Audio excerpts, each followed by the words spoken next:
opportunity. It's always great to come visit and hear about what's going on, and at least now we know where John Thayer is going to be Friday and Saturday with that state championship, right? I know where to find you.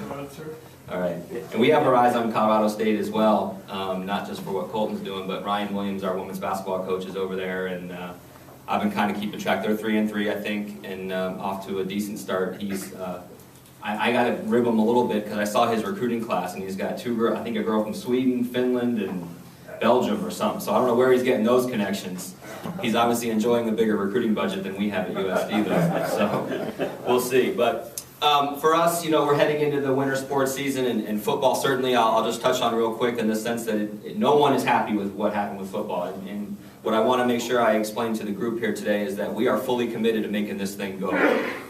From my office down to the support David Herbster gives them, which is phenomenal. David's here and does a great job with our staff, and he oversees football, and his commitment, the president's commitment. We are committed to having a winning Division I football program, and that's what we're going to endeavor to do here every day. Joe and I have already met a few times and talked about where we're going and what we're doing and how I can help him, how we can help him as far as an athletic department. And he knows that he has our full support, and we're going to keep pushing to make this thing go, because I fully believe that we can and we will. One thing of note, of the 16 teams left in the playoffs in FCS, 3 are Missouri Valley teams, so certainly it's a strong league, no doubt about that. We probably picked one of the hardest times coming into something, no excuses, anything like that. It's just we got to get after it, and we knew we had some challenges, but now we know what they are, and we got to go tackle them. And I'm disappointed actually that the two Dakota states had to play each other this week. The playoffs should have set that up a little different. I think both South Dakota State and North Dakota State wish they weren't playing each other, I can tell you that, because both of them have potential to go much farther than this week if they were in different brackets. And Indiana State and Youngstown State were just out of the playoffs. So we have 3 of 16 left, and there's 2 more that probably could be in that group right now too. So overall, strong league, great year. We know where we measure up now, what we got to do, and we're going to get after it. Basketball-wise, it's going to be certainly different on the women's side with Amy Williams taking the place of Ryan Williams. Amy's got a great energy, great enthusiasm about her. She's really, the players have really adopted her system well. They're still trying to figure out, Ryan, for those that don't know, is a tremendous defensive coach. I think we were in the top 10 in the country in total points allowed on defense in terms of keeping people down. Amy's a little bit more of an offensive coach, fast break, up tempo. I think our kids are still learning when to shoot, because under Ryan it was kind of the Hoosiers rule, right? 2 passes and then shoot. Amy's a little more open, a little more free-flowing offense, and so I think some of the girls on the team are still trying to figure out their spots on the floor and what they can do and how they're going to be able to score. And so it's an exciting brand of basketball, and she's had some early success. We need to see some consistency there, but I'm excited about what they're coming to the table with. And Coach Boots has been doing this a long time. I've never seen him so excited and energetic about the kinds of kids he has on his roster. I think he finally feels with the transition over that he can get Division I kids that want to make the postseason tournament. That's what it's all about in basketball. And so he's got a much more athletic team than he's ever had. I think you'll see that when you come out. We look different, we play different, and I think we're certainly pointing in the right direction. He's got a couple kids sitting out that are transfers from North Texas and Utah State, which are very good Division I programs that'll be eligible to play for us next year as sophomores. So we've got a really good head start on building something special here on the men's side. Summit League, we had a great invitation yesterday. It was accepted by University of Denver. For those that didn't see Jeremy's story today, which he did a great job writing, it's a really good pickup for our league. Very strong program, great academic school, great setting. It's actually a place that we recruit quite a bit now. Softball, and in particular, has got about 6-7 girls from Colorado on the roster. So we're going to continue to push that way and look that way. So adding a school like that, and frankly, flying out of Sioux Falls, Denver's about the easiest yet there is. So for us, budget-wise and travel-wise, we think it was a great move, and I'm glad the league took it. These kind of things have been happening backroom for a while. We've been talking to Denver for a bit, but they were trying to strengthen the WAC, which is the league they were in, and they were hopeful that the WAC could stay together. And unfortunately for the WAC, it wasn't able to happen, and that's why it seemed like it happened very fast in terms of Denver coming in, but it's actually something that's been going on for a little while. So we're all excited to have them in the league. They start next year, and so you'll be seeing University of Denver on our schedules, and we'll be playing out there next year as well.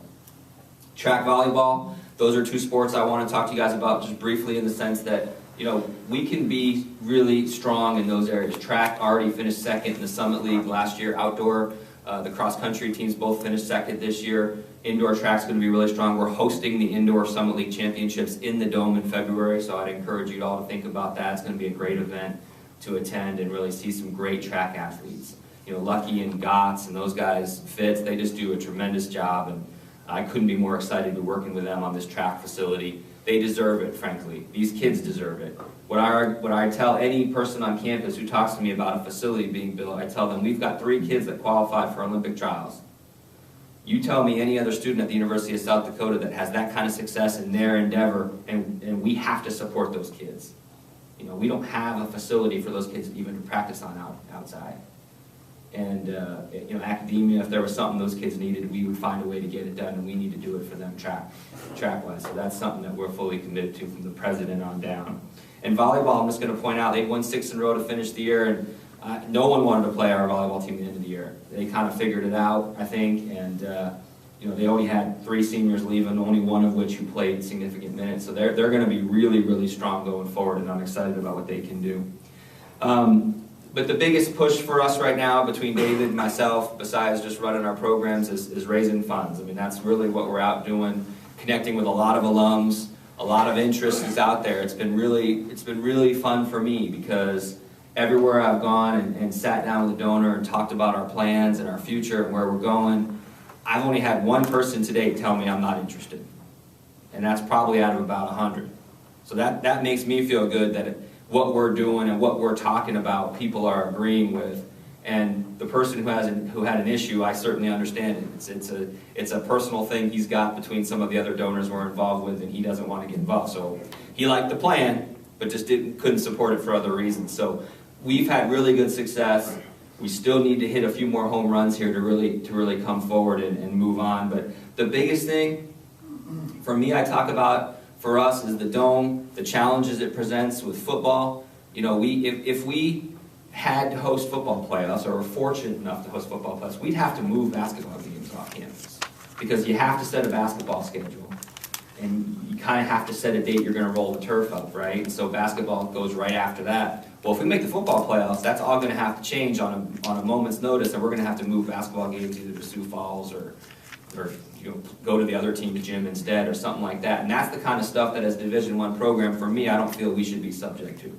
We have to set our basketball program up where they can have a schedule, and we know that's the schedule, and they've got a home court to play on. Because the other piece of it is, we have to open the basketball season on the road the first 3 weeks of the year. And anyone that knows anything about basketball, you like to get a couple home games under your belt first, and get a couple games in your environment, and get your kids, especially your younger ones, your freshmen, sophomores, a chance to play a little bit in front of the home crowd before they go on the road. We went out to Wyoming this year to open the season. Our first game, we played a team that was already 0-2, had played 2 games, and we weren't able to do that. So it's just, those are the kind of things that we have to be able to fix. And the arena helps us do that, both on the men's side and the women's side. And frankly, the other piece of it is just practice time. You know, we have to, the Dome is scheduled unbelievably. I mean, you guys, some of you guys, Jeremy and John, you guys come in, and Joe, Van Gore, you guys see our teams. We have 5 teams out there doing something at once. Softball's over here, track's doing their thing, basketball's on the court, volleyball's up top, and you know, cheerleading finds a corner is basically how it works. And so we're really using that facility, and it's hard to get it all in with class time, and in terms of practice and adequate kinds of things. So those are things that we need to address with the facility, and it certainly will do that. I am fully committed to basketball being a moneymaker at the University of South Dakota. Basketball has the ability, with the number of games it has and the chance to make the tournament and draw national attention to our program, it can be a moneymaker for us. But it is not going to be that in the Dome. You know, the Dome is just not a basketball venue. And for those that were around when the Dome was built, there always was supposed to be an arena. It just ran out of money. And there were supposed to be seats on the other side too. Ran out of money. So the Dome never got fully finished, and that's kind of what President Abbott always tells people when he goes out, is that this is our chance to finish what we started and finish the project the way it was supposed to be finished. Because once we build the arena and the connection, which is something I'll touch on in a minute, that really that frees us up to do what we want to do with the Dome, which is to go in and put seats on the other side of the Dome as well that will mirror the current side. And that'll be new student seating for the students, on the new side, as well as other seats for the public. And it will bring capacity in the room for 13,000 seats when all said and done. But that has to happen after the arena, because we got to get the basketball practice court out, we got to get the weight room out, we got to get the training room out, and that frees up the space to go in and do what we need to do with the dome.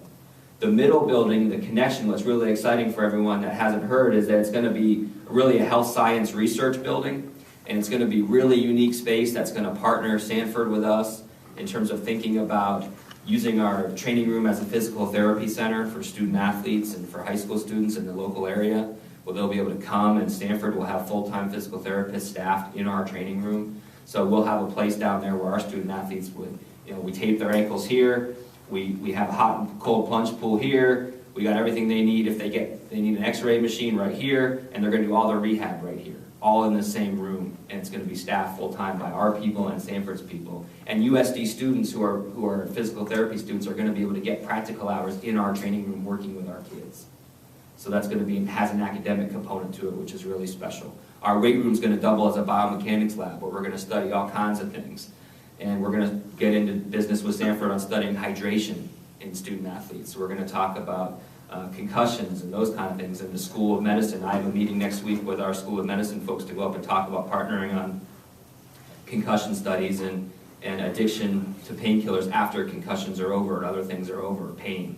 So all those kind of things we're going to start getting involved with at an academic level, which is really exciting for us.